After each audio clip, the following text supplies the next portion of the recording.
Alright, so this video is on assumed guilt. See, Dan Fabert is guilty of doing the very same things that I was angry at everybody else for. Assuming my guilt.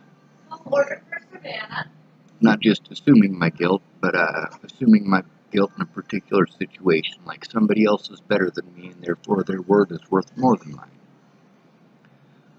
In this particular case, that person is Shannon Alvarado. When Natalie was first killed, when she first ended up disappearing, rather, a lot of web wingnuts got involved. I had to depend on these web wingnuts because the police would not do their job. They showed me repeatedly that they would not do their job. As a result,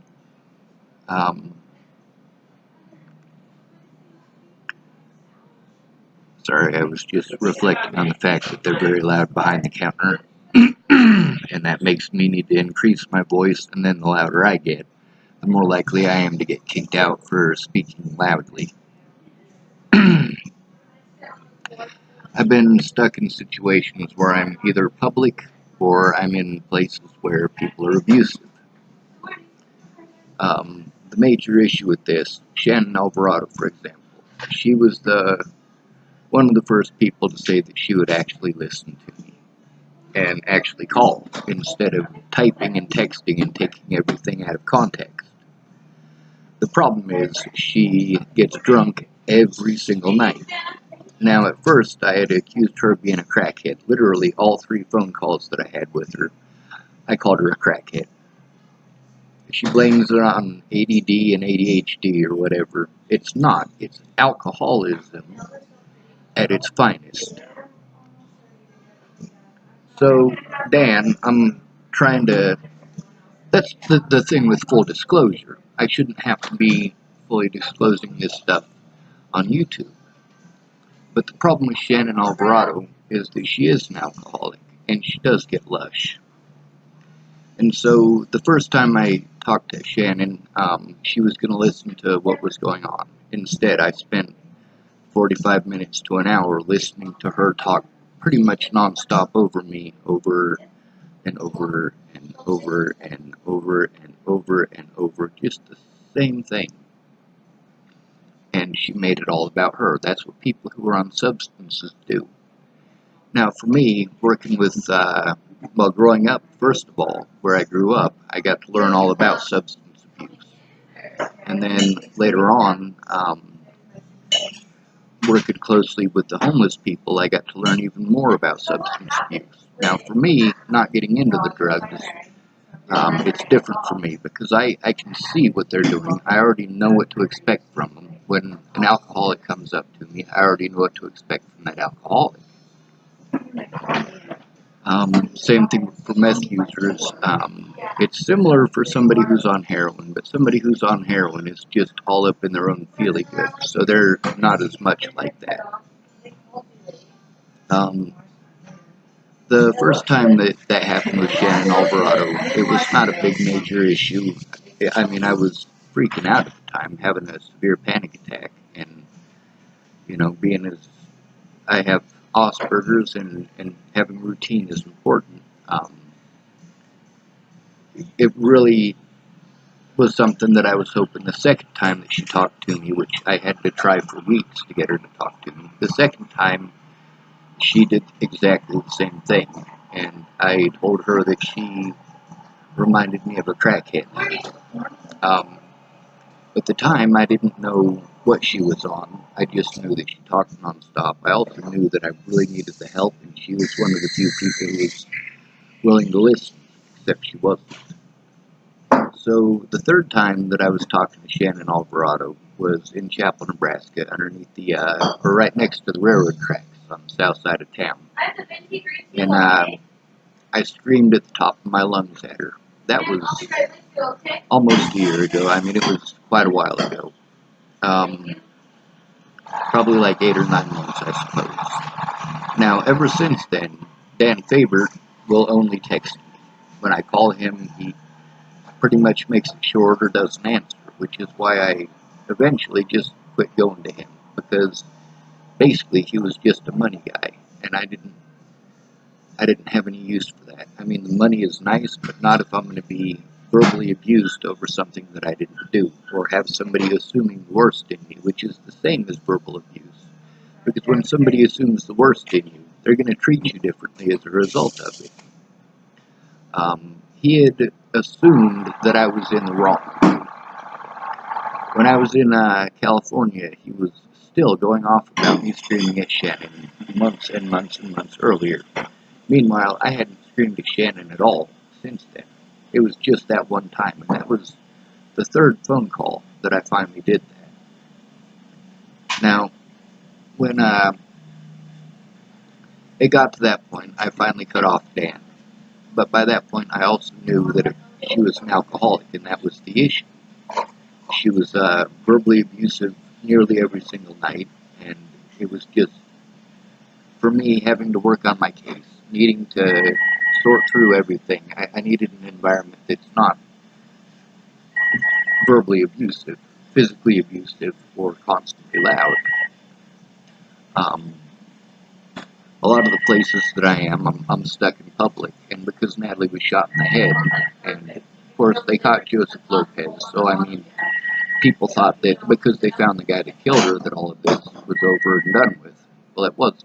And then talking about it in public, a lot of people, that sets off triggers in their mind and red flags, just because they hear just one little key word. An example is that video that I set up of those two officers from here in Cheyenne, where they had come to the other Starbucks and said that they had heard I was threatening to shoot people. Well, I showed them the video, or was trying to show them the video, to show them that that wasn't the case. They didn't really need to do that. They went in and explained to the Starbucks people what was going on. But it's the fact that these things happen so often when you're stuck in public, when every environment that you're at is either abusive or stuck in public.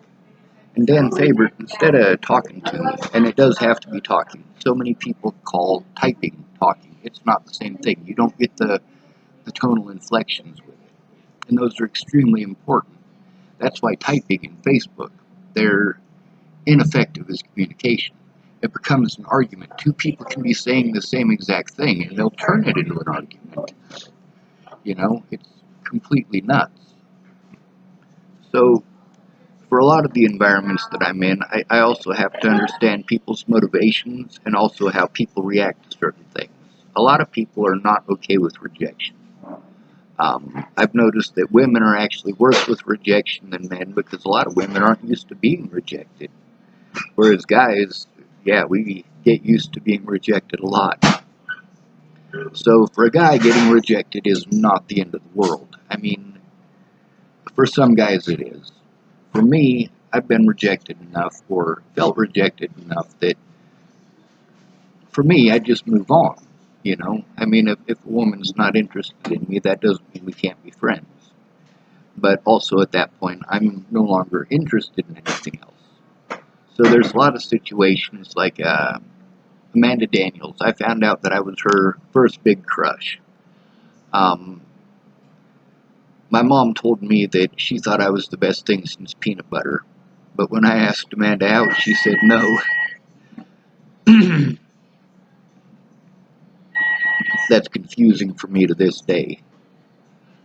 She does have kids now. She named her oldest daughter after my little sister, who is her best friend. Used to be. But that's the whole point about assuming. When you assume that somebody is wrong based on how they look, based on their gender, based on their situation, based on the fact that they're autistic. Like Dan Fabert, he said, well, I already know you better than you know yourself because I work with autistic people.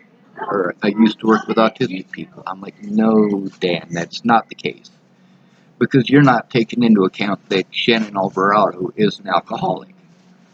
Now, that's not something that I wanted to bring out in public, but at the same time, it's something that I had to. Full disclosure. The truth, the whole truth, and nothing but the truth. And that's the whole problem with the system in Colorado and the system in Nebraska. Now, there's over 70 videos that I've posted up that are actually interviews with witnesses. interviews with people that are there, or that were there for particular portions of the situations.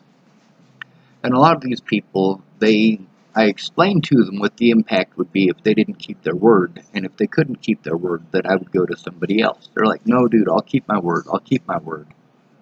And then they didn't, and that impact that I said would happen, did happen. And then they're like, stop blaming me. Well, I am blaming you. I told you what would happen, I explained it to you, I spelled it out for you. It's because I'm aware of the situation, because I've had to live it. I've seen so many other people live it. I know patterns of human behavior.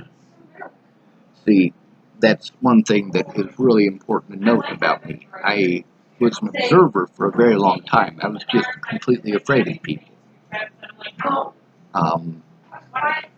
I guess that probably should be the conclusion of the video, but there's a lot of people that I knew not to trust just because of keywords that they typed and key assumptions.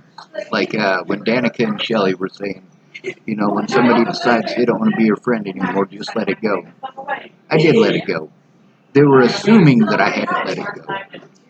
And by that point, I had already explained why it is that I was trying to recontact those people. Because I was being assaulted, I was being threatened over things I didn't do, over rumors that I didn't start, and the police wouldn't help. The police outright refused to do their jobs in multiple counties, in multiple states. I was being harassed in multiple states, and that was before Natalie was shot. For me, trying to get help, I mean, it's been over a year since Natalie was shot in the head, and Miss Peaches still has not written a report. She said that she's type 1, but she really hasn't. I mean, when you, for example, Michael Ignatius on my friends list, his name is Graham.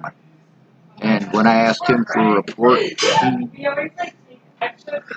let me read you this asinine bullshit. I'm going to pause this for a second. Now, Graham is the guy in the video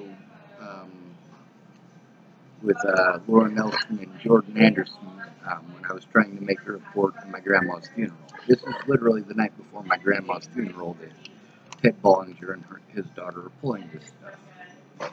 Alright, so he's trying to be eloquent in the name of God.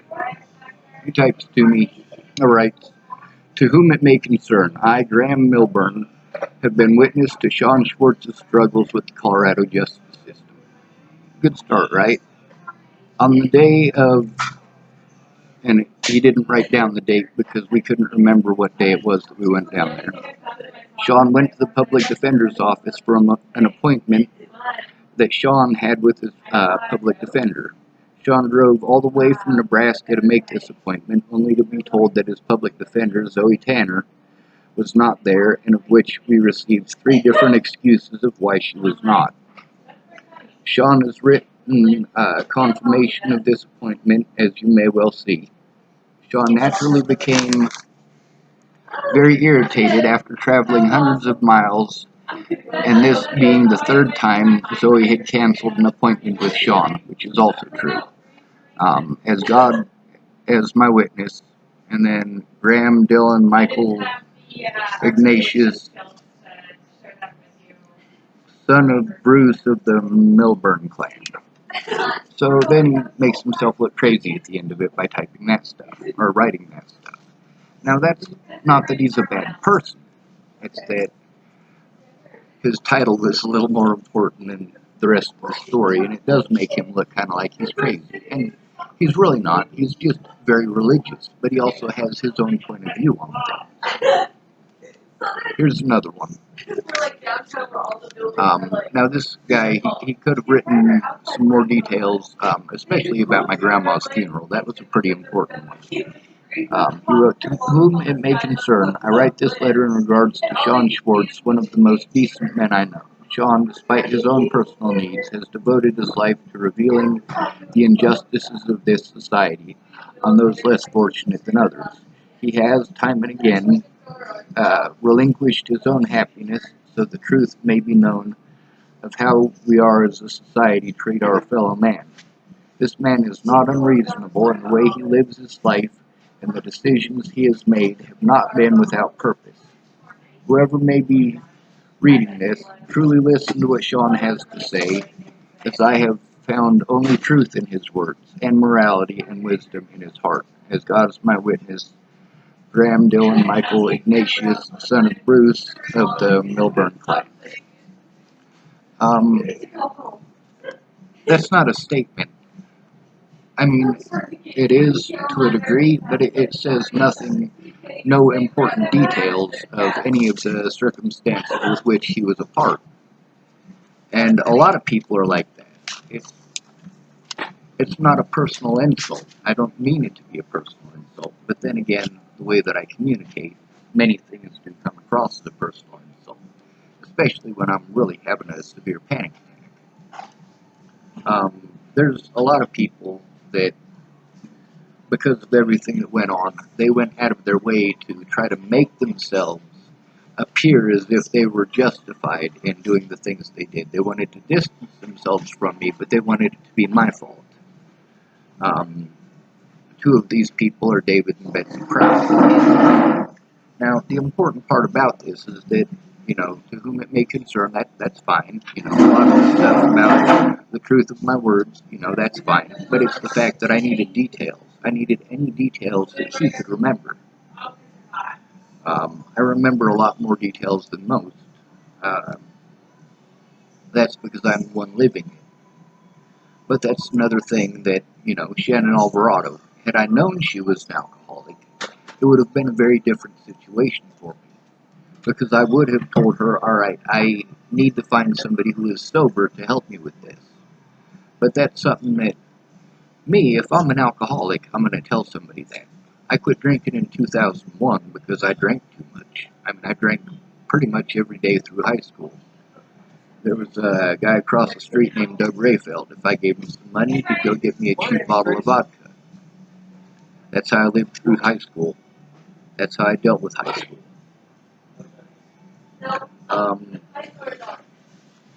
There were a lot of situations that I was in high school where I didn't have the alcohol, so I wasn't a permanent alcoholic really until I got out of high school.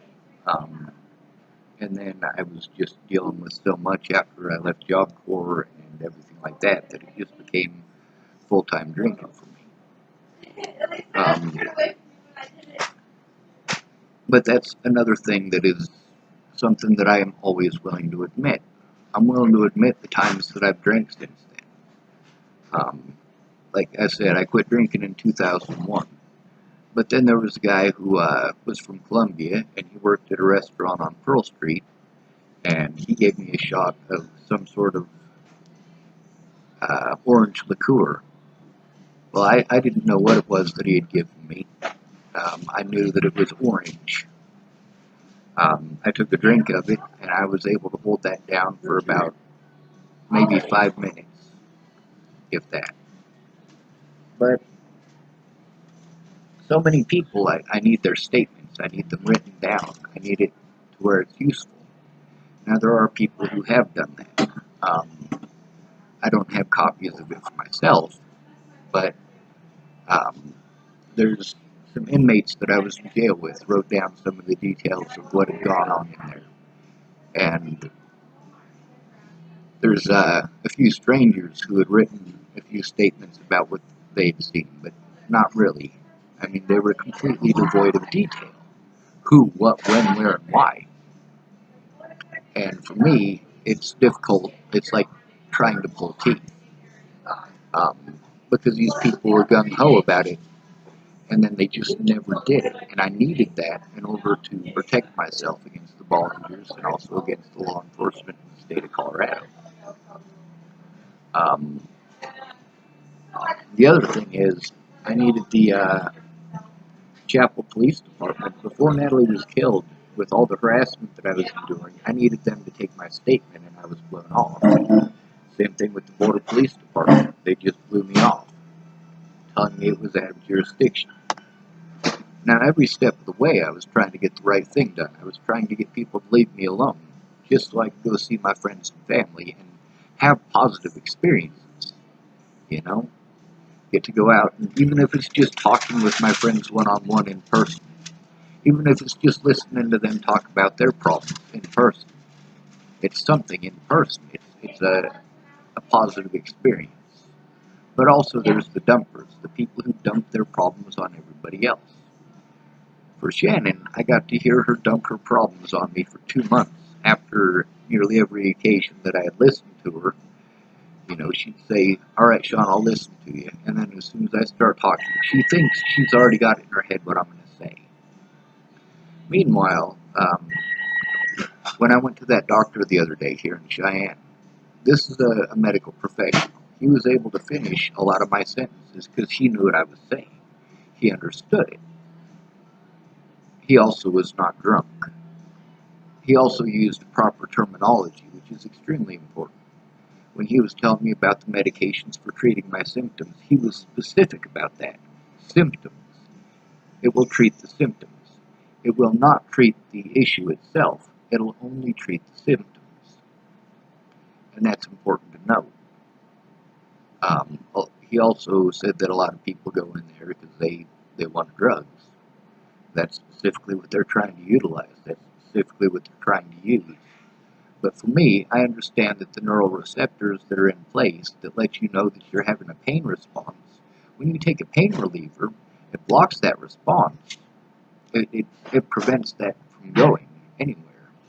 So basically what you're doing, it's still sending a signal that that pain is there. So it gets blocked up. And once the pain reliever wears off, it's basically like opening up the floodgates. And this is all stuff that I'm aware of because when I was younger, I was on a lot of medication. You know, when you're a child in the system, you're drugged at 13 times the rate of most children. You're also given 13 times the amount of medications as most children who are on medications. So what we're talking about here is a mass quantity of drugs. You can look through YouTube and find plenty of major news stations who have done reports on this. And I see this stuff, and I'm like, I grew up in that system. I know this firsthand. I already know the effects of a lot of the antidepressants. I know that a lot of the people that I know who actually followed through with killing themselves, they had been suicidal for years. They started taking antidepressants, and boom, they're dead. And also, it's a big taboo here in the United States. Part of that is because people don't want to admit that they have issues because those issues are punished if you admit them. Like the general terminology of mentally ill. Mentally ill should never be used by a mental health professional or a police officer or a fireman or a nurse. Mentally ill is a broad term. It's a blanket term. We need to break down to the specifics. If you're schizophrenic, you need to be treated differently than if you're bipolar. If you're bipolar, you need to be treated differently than if you are somebody who has social anxiety. You know, these are all completely different diagnoses. So the term mentally ill, in most occasions, is just an insult. And a lot of people use it as an insult. It's kind of like the word retard. Back in the 1950s and 60s, somebody with Down syndrome, they were often called mongoloid. That's because at the time they considered a Mongolian ancestry as its own specific race of human beings. So because of the look that a person who has Down syndrome has with the, more narrow eyes, they called them mongoloids. Well, then kids were running around on the playground calling each other mongoloids. They said, we can't have that. We need to have kids calling each other something that's not offensive. We'll call them retarded, because retarded means slowed down. So then the 1980s roll around. This is, my era. I was born October 18th, 1980. They decided they were going to start using other terminology, like developmentally disabled. And of course, kids on the playground aren't going to go running around calling each other developmentally disabled. They kind of did a little bit, but for the most part, developmentally disabled was adapted either into mentally ill, or they just kept on using the word retard, or they adapted it into the shortened version, tard, or add the F word to the beginning of that. So basically, no matter what, we take these differences and then we use these differences as an insult. And then the broad terminology insults is where the major issues come in. Because a lot of people, they try to classify people with Down syndrome. They look at somebody who's got Asperger's, who's, low to mid functioning, and if you admit it, when you're high functioning, and also people with cerebral palsy, and oftentimes younger people who have had strokes who have difficulties with speech. We tend to see these people all in the same category. They're all retards, which is a very insulting term. But then we've also got the part where people think that it's okay for them, but not for others. Like, whether you drop the N-bomb with an R on the end or an A on the end. I've seen white people beaten up for using both.